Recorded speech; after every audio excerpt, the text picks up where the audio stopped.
Harvard in crisis. Larry Summers exposed an explosive Epstein email. Yes, indeed. What's going on with this? Well, casualties are adding up. Casualties are adding up with the Epstein situation. And let me explain to you, because we haven't seen the files yet, right? We haven't seen the files. All we've seen is a couple of emails, and they're coming through. And the Epstein files strike again. I mean, that's what's happening here. Larry Summers loses everything. What do we mean? Well, I will tell you. I mean, you may or may not know who Larry Summers is, and I will explain to you who he is, because that is very important. It's very important because you're going to see the casualty list is going to keep adding and adding and adding. So what are we talking about? Well, first of all, the impact zone is not Wall Street. It's not the royal families. It is in the usual list of billionaires. Now they're hitting at Harvard University. So basically, what's happening with these Epstein files? I mean, the guy's been dead for a long time, but as you could see now, it is being impacted. And we haven't seen the files. Remember, only 1% has been seen so far. But now, things that you could get away with in the past, you cannot. And it doesn't matter who you are. Larry Summers is the newest and perhaps the biggest casualty in the expanding Epstein fallout. And the files haven't been released technically. Only 1%. All we're talking is a couple of emails. So his sudden collapse is raising deeper questions. First of all, again, what we talked about having to do with, the royal family. What did they know? What did Harvard know? What were their role about elite institutions shielding their own?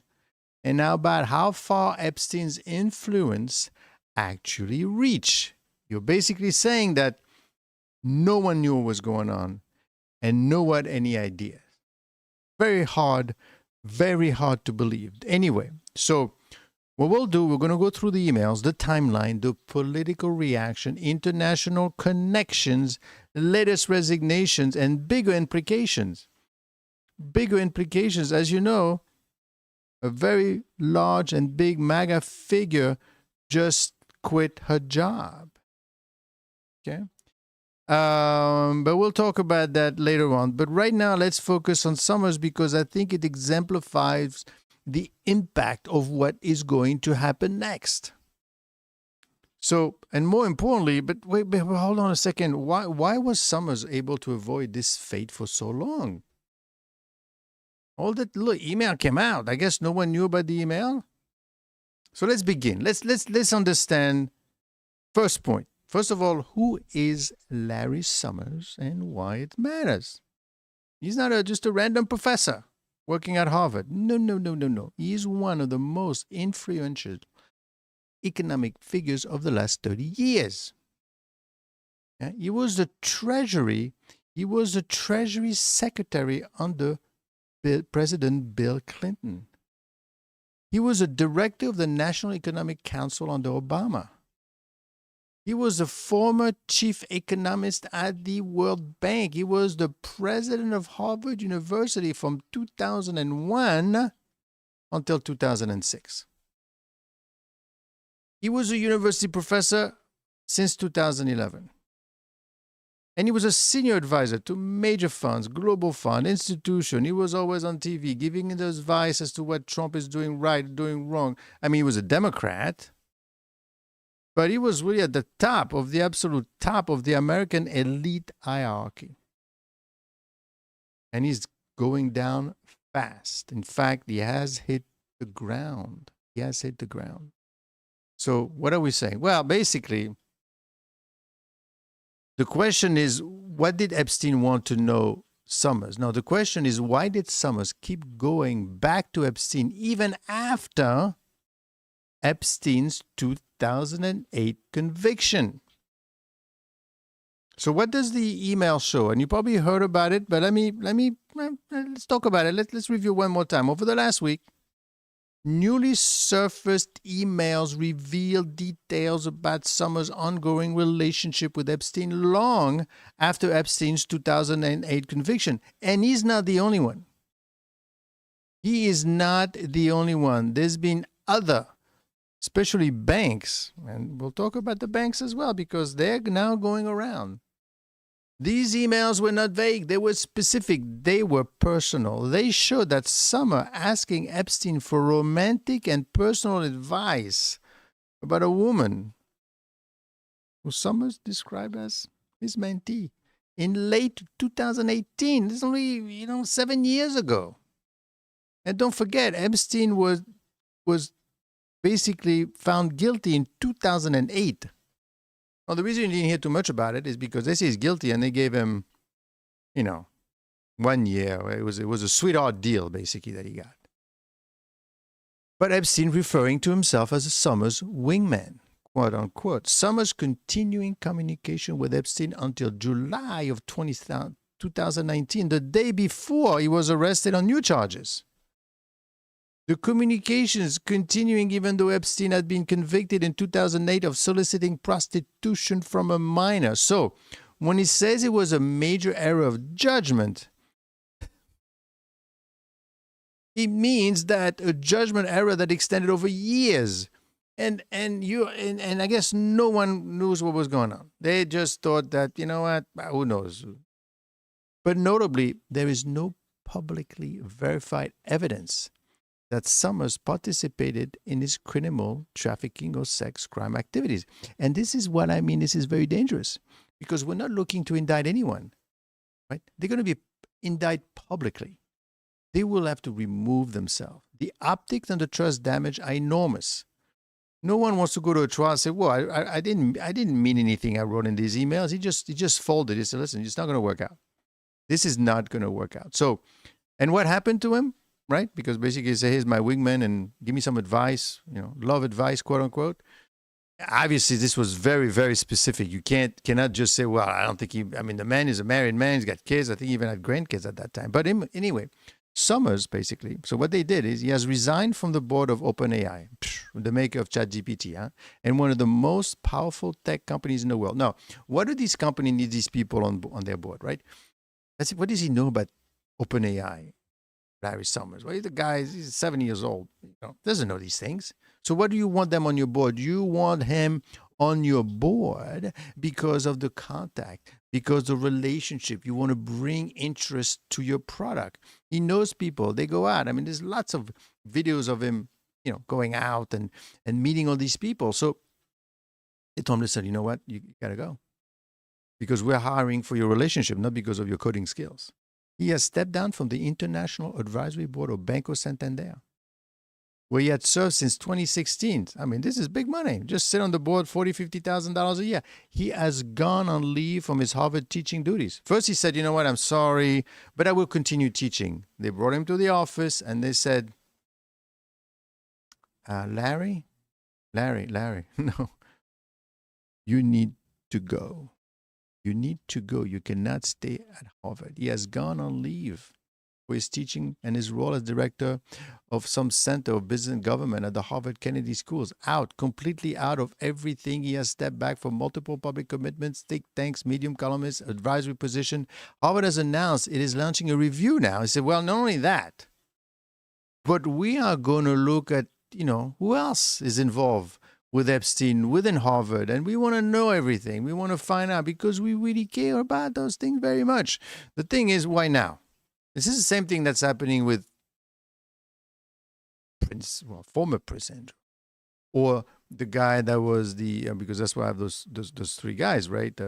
Is Larry Summers, crossed out, Prince Andrew, crossed out, the former ambassador, UK ambassador to the US, crossed out. All of them are being crossed out.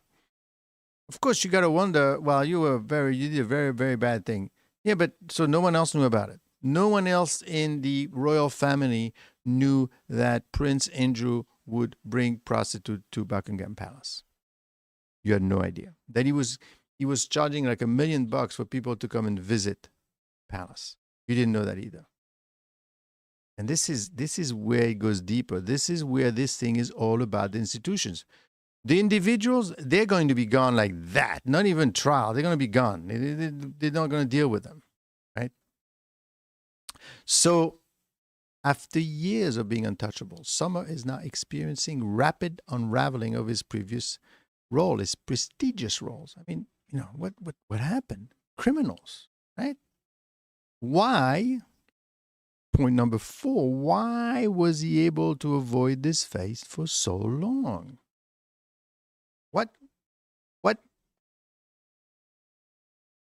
Why did Summers avoid major consequences for so long when today the heat is so intense? It just became right away, out from everything, completely. Even the comment, the mention of his name is gone. So from institutional prestige and insulation, Summers' name and career has become synonymous with institutional power. Harvard, U.S. Treasury, global policy circles. He was part of the system rather than outside of it. That kind of status often buys him time, tolerance, and polite silence. Epstein's reputation was misunderstood or under-responded to. It took many years for the full scope and scale of Epstein's crime and network to become widely understood and accepted by major institutions. Many insiders treated Epstein as a philanthropist or a network node rather than a criminal. Many powerful individuals operated in protected spaces, academic, donor, advisory board, where modest controversies were tolerated. I mean, you're not really working. You don't have to produce every day. Summers had survived prior controversy. Remember, in 2005, he made some very, very nasty and forward comments about women in science, basically saying, women are not as smart as men. Yet, he remained influential. He lost his position as a president at that time, but still, that kind of prior survival builds resilience to scrutiny. You see, I'm getting away with it. Many powerful individuals, right, operated in protected circles.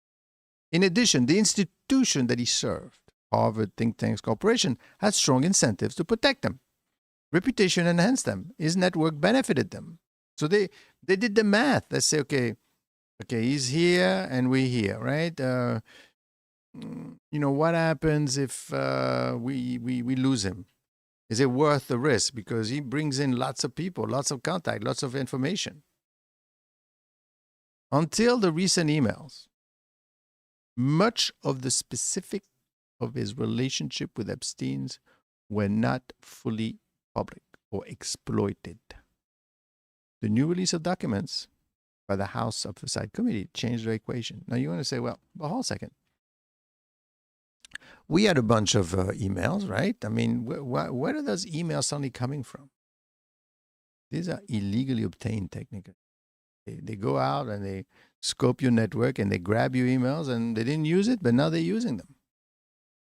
Summers' decade-long record of influence gave him a buffer. You expected him to be vulnerable. That buffer gave him more runaway until the runway collapsed.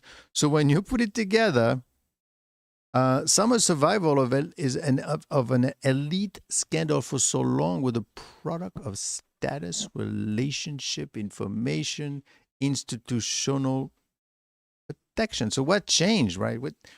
What's happening right now? Well, what's happening is a combination of document dump, public scrutiny, political pressure, and institutional risk colliding. They said, listen, we got a real problem. People don't want to take anymore. People do not like this anymore, and we have to do something. And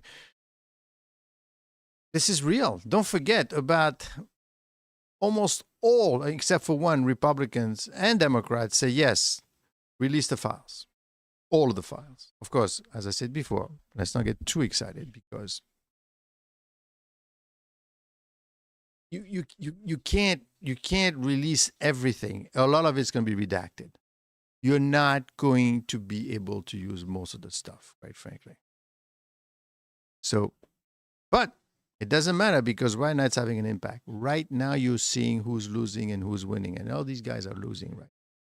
The Harvard explosion. For Harvard University, this is a nightmare scenario. This is not the first time that Harvard has been linked to Epstein. Epstein donated to Harvard, visited the campus more than 40 times after 2008. Remember, in 2008, Epstein is a convicted felon.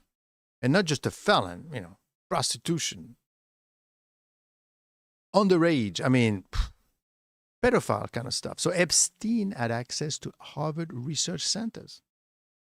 But the Summers episode is basically amplifies everything. So Harvard is now facing student outrage and demands for action. Faculty calls for full disclosure. Public relation crisis, a governance crisis. How much did Harvard know? How much did senior leadership allow? And political pressure, including from the U.S. senators and donors. Harvard has acknowledged a review of individuals at Harvard, including the newly released Jeffrey Epstein's document, but the university is now in a position where the institutional risk may exceed the individual risk, and that's what I want to say. I want to tell you that this is going to be different. My thesis on this whole Epstein thing is in the past, it was about the individual. So who did what? That is, believe it or not, this is not an easy thing to prove. First, you need someone to come in forward. Then you got to go to trial. Then you got to prove it. Right? It takes forever. But when it comes to institution, and even though Larry Summers is an individual, he represents an institution because he's supported by the institution. And the institution says, you got to go. You got to go. We don't want anything to do with you. And that's why it's going so quickly. And that's why they want to talk to JP Morgan and Bank of New York and even Bill Clinton. They want to bring these people back, and they say, this is a powerful weapon that we have here. We're not sending you to jail. We are basically sending you off to an island. You're going to be voted off the island. That's what's going to happen there. And there's a global pattern across the world. Elite institutions are now facing an undeniable reality. Epstein was not an anomaly. He was a hub. He was a connector. It's not like he did this thing in his apartment somewhere. Nobody knew what was going on. He closed the door. No, he was in open. He had parties and all the. You could see the pictures of all these people that were with him. So none of these people did anything wrong. None of these people knew anything. That is very hard to believe more and more and more and more. And it's so outrageously outrageous that people just, look what Taylor Greene did. She said, this is ridiculous. No, I'm going to lose my relationship with Donald Trump. This is how strong I believe. And she lost it. And she's gone. So now each sphere is watching its own people become the next casualty. First the royal, then the diplomats, the guy that was he was the ambassador to the US from the UK, Harvard. Who's next? Well, you got think tanks, tech leaders, philanthropic boards, political donors, media executives. And Summer is probably the early high-profile case. There are going to be more cases. So who we have in front of you, we have three people. On the left, you have obviously the prince. At the bottom, you have Larry Summers. And on the right is the former UK ambassador to the US, responsible for them getting a very sweetheart deal with Trump as like 10% tariffs. And he was there and he said, I'm sorry, I know. Basically, they were talking to him after 2008. Right? And it's like when there's a pedophile in the area, right? That's being normal people, right? You get notified if you have the app. It tells you, hey, these people have been indicted. Right? It's like you go and have lunch at the guy's house or the woman's house. That's exactly what they did. 2008, he was found guilty. And guess what?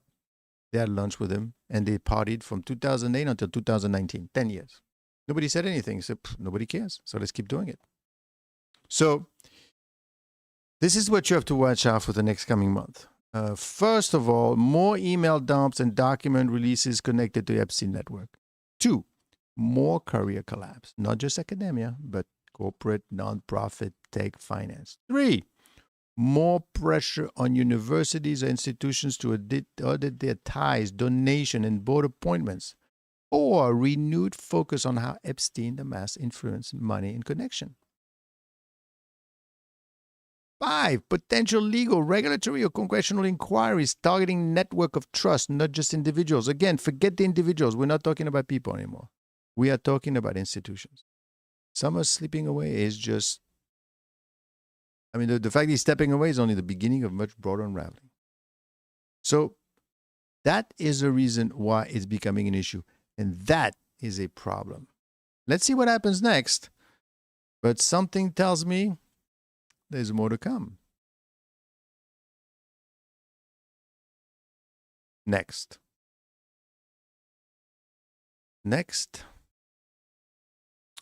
let us talk about war. Let us talk about war. Because things are kind of heating up at that level. So let us talk about that, because I think that what's going on is going to be problematic for Ukraine. Things are heating up very fast. What are we talking about? Well, I want to talk to you that basically Zelensky, they got the call. Zelensky got the call. And they basically want to talk to him about what happened. And they basically what's happening is they're basically saying you got to make a deal. You need to make a deal right now. And the reason you need to make a deal is because this is it. And I'll explain to you what's going on. But basically, Trump is basically, and the U.S. is basically forcing Ukraine into a dangerous peace deal. It's a dangerous peace deal because they got no choice. It's a dangerous peace deal because what else are they going to do? They have no choice but to get along, to go along.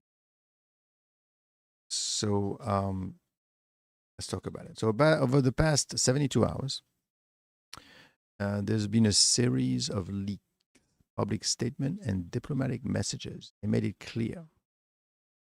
They made it very clear that the Trump administration wants Ukraine to accept a peace deal by Thursday. And that's not much time.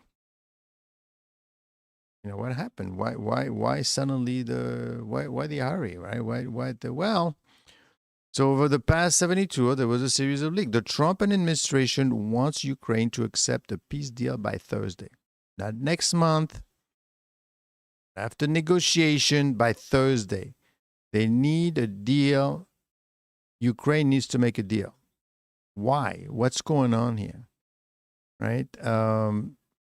They basically delivered the 28-point plan. Now, of course, as you know, there was a 20-point plan with Israel and the Hamas situation. And I think basically what's going on is they want a peace. They want to be able to say, look, we're creating peace everywhere around the world. Is this actually, well, I mean, if you get the deal done, the only thing is it's going to be tough. And according to multiple U.S., Ukraine, and European sources, this was not presented as a friendly proposal. This was not framed as a discussion. This was framed as either you sign the deal now, the United States will begin re-evaluating its support. And if the U.S. reevaluate its support to Ukraine, that's going to be difficult for them to keep on going. And they are kind of fledging already. And Ukrainian officials privately describe the pressure as unprecedented. They are pressuring, and European leaders were blindsided, right? Nobody heard about it. You figured, well, Epstein, the market, the tariffs, and suddenly we need to make a deal by Thursday. We need to make a deal by Thursday. And this is where they're having an issue. So all of this raises one question. Why the urgency? What the hell is going on? Well, first of all, There are 7 major reasons why the US is pushing so hard and so fast. Let's understand them. Reason number 1, throughout the campaign, the administration repeatedly promised they would end the Ukraine war in 24 hours. That promise became symbolic, became part of the brand, and inside the administration, there is powerful pressures to deliver something, anything that looks like a major early victory. Because don't forget, so we're going back on the inflation business with the food, right? We're saying, oh, you know what? Let's cut some of the tariffs to give people some food. And I will tell you that the reason food's going up is not just because of the tariffs. So, of course, but they have to do something. So they're saying, okay, we're going to reduce the tariffs, so you should see price going down. That is not going to happen. And wait around, I'll talk to you about what's going on with the price of meat, and you'll see it has nothing to do with anything. Right? It looks like a ceasefire in Ukraine would be an enormous headline. Reason number 2, the U.S. wants to stop the financial bleeding. America has put more than $190 billion into supporting Ukraine since 2022. This is not sustainable. You cannot spend that kind of money. Okay? They did all that work with the tariffs, right? All the pain and the firing and the thing. Maybe they make $300 billion this year. You just gave away $190 billion. So they believe that the U.S. needs to cut costs. Foreign entanglements are inflationary. What does that mean? Well, you're spending money here.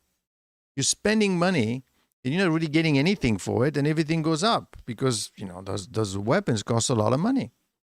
Funding Ukraine diverts resources from domestic priorities. Okay, what are we doing? Are we dealing with the tariffs? Right? Are we dealing with the tariffs? Don't forget, the Supreme Court may say that this is illegal. Okay, are we dealing with the Epstein situation? That's sucking the air out of the whole situation for the administration. So several budget officials have said privately that continued Ukraine funding is not viable beyond early 2026 without a deal. Even though they're kind of saying, yeah, but we're not spending our money, we're selling our weapons to Ukraine, but still, it involves the U.S., right? I mean, you just can't send the weapons without help, without people, and you have to give them statistical support, strategic support, right? So, number 3, strategic pivot to China. The U.S. needs to focus on China. China is a problem. This is one of the most understated but important reasons. Trump's national security team wants American military and diplomatic bandwidth focused on China, not Russia. Why do you think right now the U.S. is doing all these kind of war games in Venezuela? They're even thinking about Nigeria, where they're moving huge aircraft carriers. Why? Well, because they want to start practicing. China is not playing games. So the Ukraine war consumes intelligence resources, defense logistics, and political capital.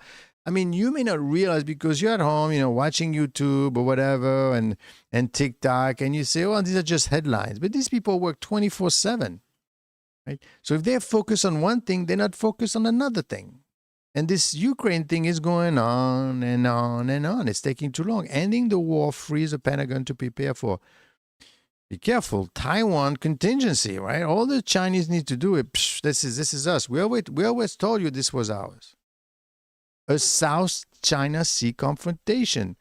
Remember, not too long ago, the Secretary of Defense of War basically brought all the generals over. A lot of people say, what is this all about? Well, we're getting ready. One of the top guy at the Pentagon that was in charge of Latin America coordination is gone. He left. He was basically retired. They're preparing for something, and they're preparing for something big. So deterrence posturing. The White House view Ukraine as a Europe's problem. Let them have it. Reason number 4, Europe isn't moving fast enough. U.S. official believes Europe has dragged its feet on long-term Ukraine security guarantees. They're saying, yeah, we'll come over, we'll send army, but you come too. It's never going to happen. Right? Europe is talking big. Europe promises a lot. But Europe delivers slowly and cannot replace the US support. So Trump's team is basically forcing the issue without European input. Something he has angered NATO capital. Right? This is a problem because number 5, Ukraine's battlefield position has weakened. This may be the biggest, I think, immediate driver, quite frankly. Ukraine forces are facing severe ammunition shortages, increasing manpower problem, Russian territorial advances, and lower public morale and domestic political instability. There's a big thing going on right now in Russia, in Ukraine, of corruption. So Trump advisors sees this as a moment to basically, Ukraine is weak. Now we force them into a deal. And frankly, there's been some reason number 6. There's been some, and don't forget to join this channel, right? I want you to join the channel so you keep track of what all these issues. But reason number 6 is a quiet signals from Russia. Multiple reports suggest that Russia privately told US, this is a moment where we can talk. Russia economy is under pressure. Its casualty numbers are climbing. Its logistics are strained. So Washington believes Moscow is more open to freeze now than a year ago. Simple as that. Now, of course, the Trump team, in reason number 7, fear of a NATO-Russia escalation. The team is the U.S. team is basically convinced the war contains an ever-present risk: a misfire, cross-border strike, NATO country hit accidentally. You've seen all the, there's been lots of flyover in Europe by the Russian, using the drone, using the plane, using their boat.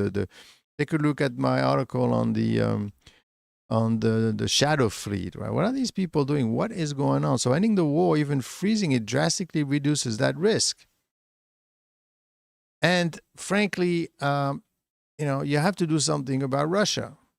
You do not want Russia to go to China by weakening it so much. So basically, reason number 3 is what's actually in the peace plan. Let me tell you what's in the peace plan.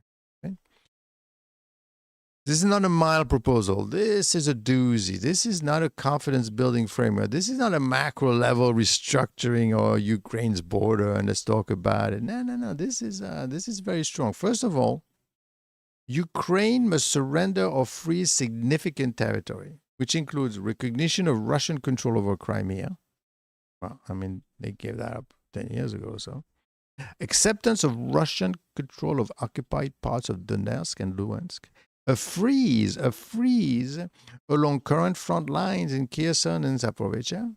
And Ukraine would abandon any effort to liberate these regions. This is the largest territorial concession demanded in any Western peace proposal since World War II. It's a major deal. It's a major deal that Russia wants. Number 2, Ukraine must limit its army size. You want to bring it down from 800 to 600 or less. Russia doesn't have a cap. Number 3, Ukraine must suspend its bid for NATO membership. This is a major point, and this is a point that he's been asking forever, over and over and over. Ukraine would renounce entry in NATO. It accept permanent neutrality and allow no foreign troops on its soil. This is exactly what Russia demanded in 2021 before the war started. So give it to them. Number 4, demilitarized buffer zone. Ukraine would agree to a security corridor between Ukraine and Russia, and this weakens Ukraine's defensive depth. Right? Because now they're pushing even more into your country. Number 5, sanction relief for Russia in exchange for compliance. That's right. In exchange for territorial concession, Russia gets economic rewards. Gradual sanction rollback, access to international market, reopening of certain trade channels.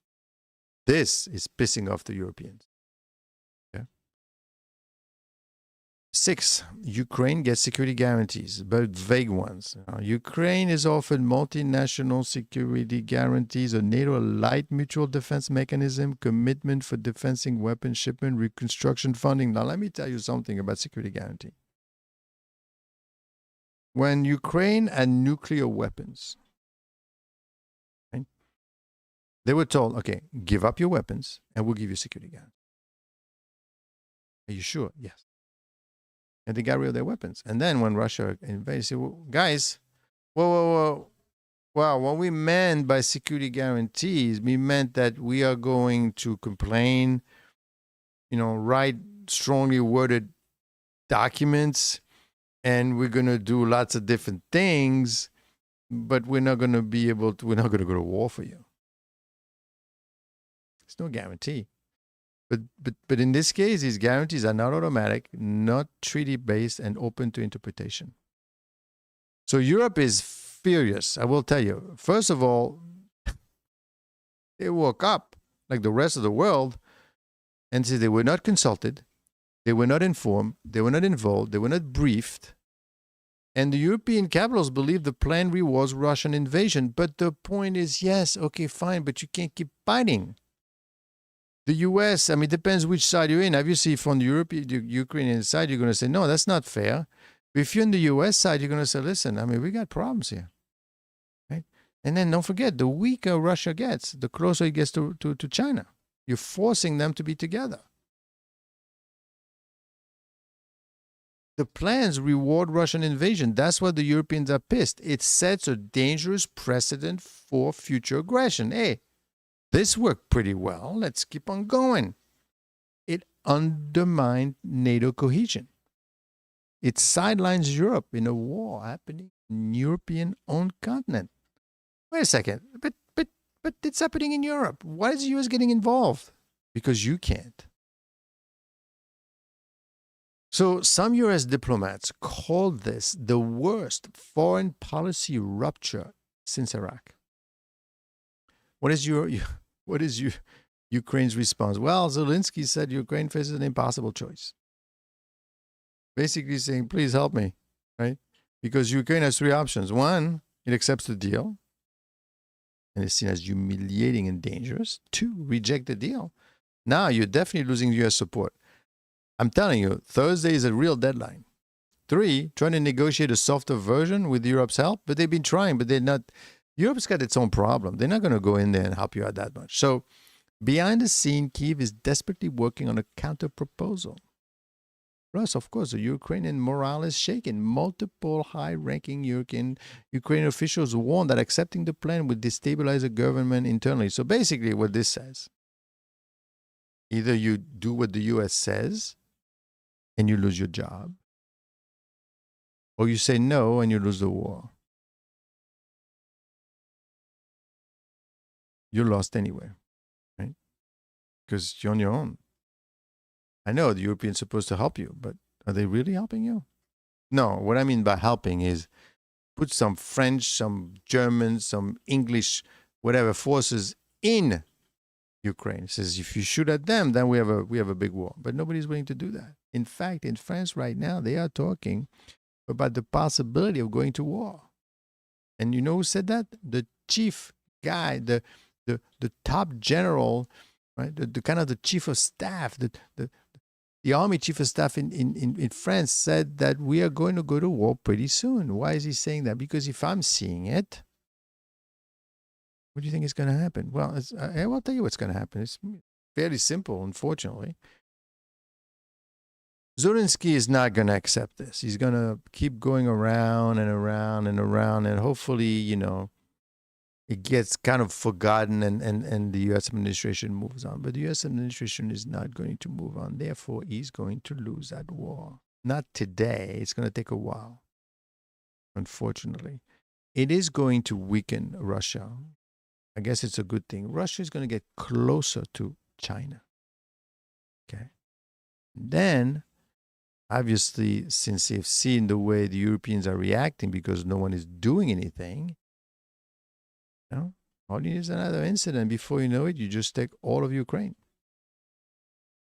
And that's what the Americans are saying. This is a very dangerous situation.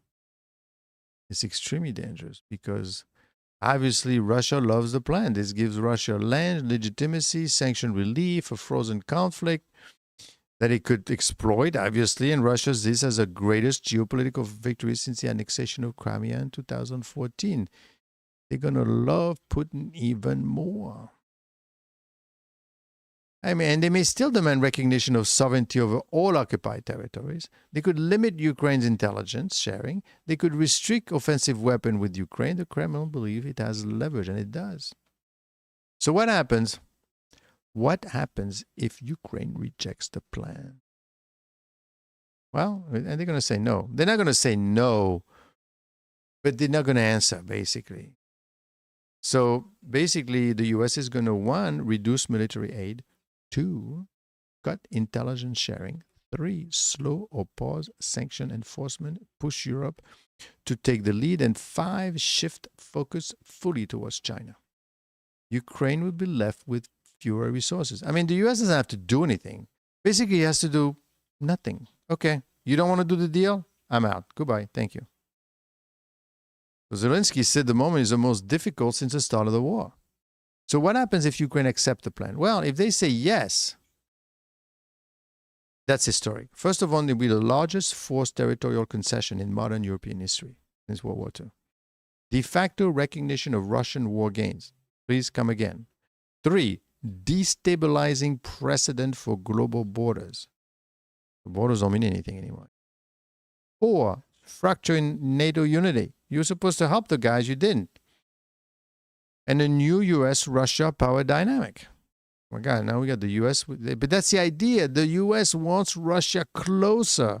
They forget Ukraine. They want Russia because if you don't get Russia, then China is going to get Russia. That war may end on paper, but the geopolitical conflict continues. This is bigger than Ukraine. The real stakes, they include the future of European security, the credibility of Western deterrence. I know it's a lot, but there's a lot. The balance of power between the U.S., Russia, and China, the risk of a new Cold War alignment, the fate of U.S. alliances from Tokyo to Warsaw. So the Trump ultimatum is not a traditional peace process. This is not a peace process. A high pressure, high speed geopolitical gamble. Right? The same way when they went to Epstein, they said, there's no files. Now there are files everywhere. Pitting and getting laid down. Taylor Greene is quitting a job. You know, all of the Republicans are voting. We are like in a yes and no kind of world, in a binary. You with me or you against me? And Ukraine faces an impossible choice. Europe feels betrayed, Russia feels emboldened, and the United States is reshaping its foreign policy posture in real time. And it needs to do it quickly because the midterm elections are coming soon. Thursday is the deadline.